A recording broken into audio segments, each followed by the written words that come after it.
Começa agora o telejornal de ufatomaringá.com com as principais notícias das últimas 24 horas. Vereador de Maringá denuncia vizinho por suposto crime de homofobia. O acusado foi parar na cadeia. Não tenho medo de você, sua bicha. Foi essa a frase que levou um homem a ser preso ontem à tarde pela Guarda Municipal de Maringá. O acusado tem como vizinho o vereador maringaense Lemuel, que foi eleito sob a bandeira da causa animal. Segundo o vereador do PDT, a discussão que culminou com a prisão de seu vizinho pelo suposto crime de homofobia começou quando o acusado reclamou dos 15 cães que o edil mantém em custódia legal em sua chácara no Jardim Bela Vista, região norte da cidade. Os ânimos da conversa entre eles foram ficando acirrados e, segundo Lemuel, o homem chegou a ser advertido sobre o risco que estava correndo ao faltar com respeito pelo fato de ele ser LGBT. O vereador conta que em um determinado momento a discussão acalorada passou do limite e foi então que ele decidiu avisar que chamaria a polícia. Mesmo diante dos agentes da GM, segundo o vereador, o homem teria proferido a injúria quanto à sua condição. Lemuel disse em entrevista ao ufatomaringá.com que a Guarda Municipal deu voz de prisão ao homem e que todos foram parar na delegacia da Polícia Civil, nona SDP de Maringá. Lá, a delegada de plantão teria registrado a queixa por homofobia contra o acusado, que foi parar atrás das grades. O vereador diz que gravou toda a conversa entre ele e o vizinho e que a gravação vai servir como prova contra o acusado. Sim, nós estamos tendo problemas de vizinhos, né, por conta dos cães que eu tenho resgatados. Cães esse que nunca ninguém veio conversar comigo para questionar. E ontem, quando eu fui tentar o diálogo com esses vizinhos para saber o que estava acontecendo e tudo mais, na conversa acalorada ali entre eles e eu me retirei. A guarda conversou, a fiscalização estava lá, conversou com eles. Eu vi a guarda falando, olha, não fala isso que o senhor pode se prejudicar, isso pode ser prejudicial para o senhor. E eu resolvi retornar para ouvir o que estava sendo proferido. Quando eu retornei, ele ofendeu, né, proferiu palavras, eu não tenho medo de você, sua bicha, e continuou proferindo palavras, eu não tenho medo de você, sua bicha, e que acabou me causando um impacto muito grande, porque a gente não está acostumado com isso. A gente fala sobre respeito, sobre educação, ainda que eu tenha um problema de divergência de vizinho, nunca no lado pessoal, né? A minha decisão de quem eu sou, ela não diz respeito a ninguém. E a gente sabe que muitas pessoas morrem por conta disso. Então ele foi preso em flagrante, a delegada de plantão autuou ele ao crime de homofobia. Ele está preso, vai depender de audiência de custódia, é um crime inafiançável, não tem fiança. E nós vamos representar agora também, além da parte que já foi feita pela delegada de plantão, civilmente, criminalmente e também pedir danos morais. No Brasil, o crime de homofobia se tornou inafiançável em 2019, quando o STF equiparou os atos de discriminação por orientação sexual ou identidade de gênero aos crimes de racismo e injúria racial. Isso significa que uma pessoa que comete tais atos não pode ser liberada mediante pagamento de fiança e não há limite de tempo para que seja punida e para que a pena seja realizada. A pena para tal crime é de 1 a 3 anos de reclusão e multa, podendo aumentar de 2 a 5 anos se praticados em meios de comunicação. Juiz nega mandado de segurança à ex-vereadora do Novo de Maringá, que perdeu seu mandato por improbidade administrativa.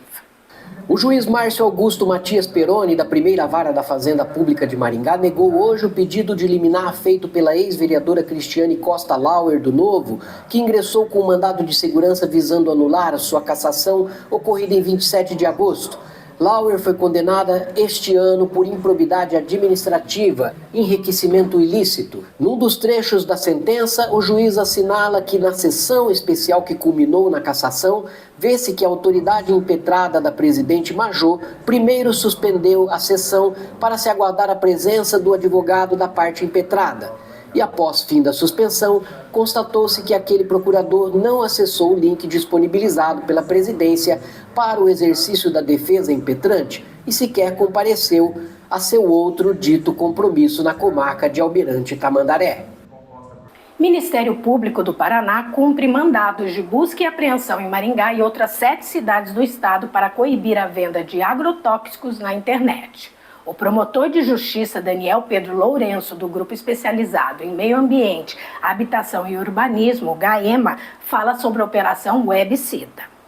Hoje pela manhã foi deflagrada mais uma fase da Operação Webcita. Essa operação, que é comandada pelo GAEMA de Curitiba, com o apoio do GAECO e da PAR, investiga a prática de venda ilícita de agrotóxicos pela internet. Os mandados foram cumpridos em 8 municípios do estado do Paraná, em locais onde identificamos que indivíduos faziam a prática, em tese, do delito. A intenção dos mandados de busca eram apreender, se houvesse alguma espécie de agrotóxico que estivesse ali de forma ilegal, mas principalmente documentos e telefones celulares ou aparelhos eletrônicos que pudessem conter a comprovação da prática desses crimes. Parcerias e investimentos comuns foram os principais temas do encontro entre o governador do Paraná, Ratinho Júnior, e o presidente do Paraguai, Santiago Penha, na manhã desta terça-feira no Palácio Iguaçu. O governador Carlos Massa Ratinho Júnior recebeu nesta terça-feira no Palácio do Iguaçu o presidente do Paraguai, Santiago Penha, para discutir oportunidades de parcerias e investimentos, além do aprofundamento das relações comerciais entre o Paraná e o país vizinho. Empresários e entidades de vários setores acompanharam o encontro, que finalizou uma agenda bilateral de 2 dias. Oportunidade para que a gente reunisse diversos setores empresariais do Estado, alguns que já estão no Paraguai trabalhando, investindo e já investem aqui no Paraná há muito tempo, e outros que têm a perspectiva de ampliar as suas empresas para atender a América do Sul através do Paraguai. Ontem também, nessa reunião da Expo Paraguai que nós já tivemos a atração de investimento de uma empresa que está no Paraguai para investir também aqui no Paraná, e é uma demonstração que essa relação comercial Brasil-Paraguai, em especial o Paraná, que é o vizinho mais próximo do Paraguai, o Mato Grosso do Sul, que tem uma relação diária, de negócios no dia a dia, tem se fortalecido. Nós fechamos o ano passado mais de 700 milhões de dólares em negócio com o Paraguai. Esse ano, segundo os dados do IPARDES, com os dados do primeiro semestre, é bem provável que nós cheguemos próximo de 1 bilhão de dólares em negociações. Então essa parceria tem rendido muitos frutos para todos nós, fortalecendo o setor produtivo dos dois países, em especial o Paraná com o Paraguai, e também automaticamente ajudando a gerar emprego para a nossa gente.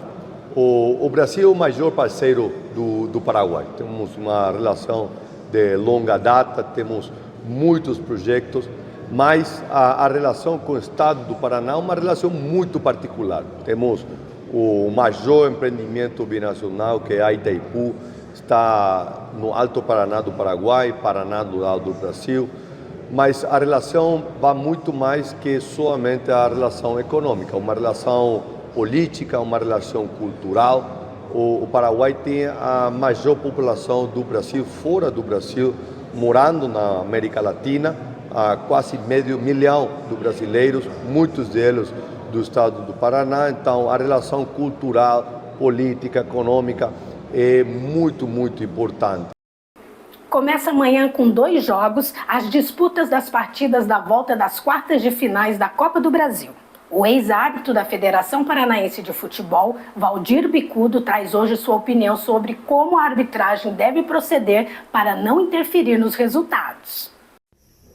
Cruzeiro e Atlético Mineiro, Corinthians e Atlético Paranaense, Fluminense e Bahia, Vasco e Botafogo.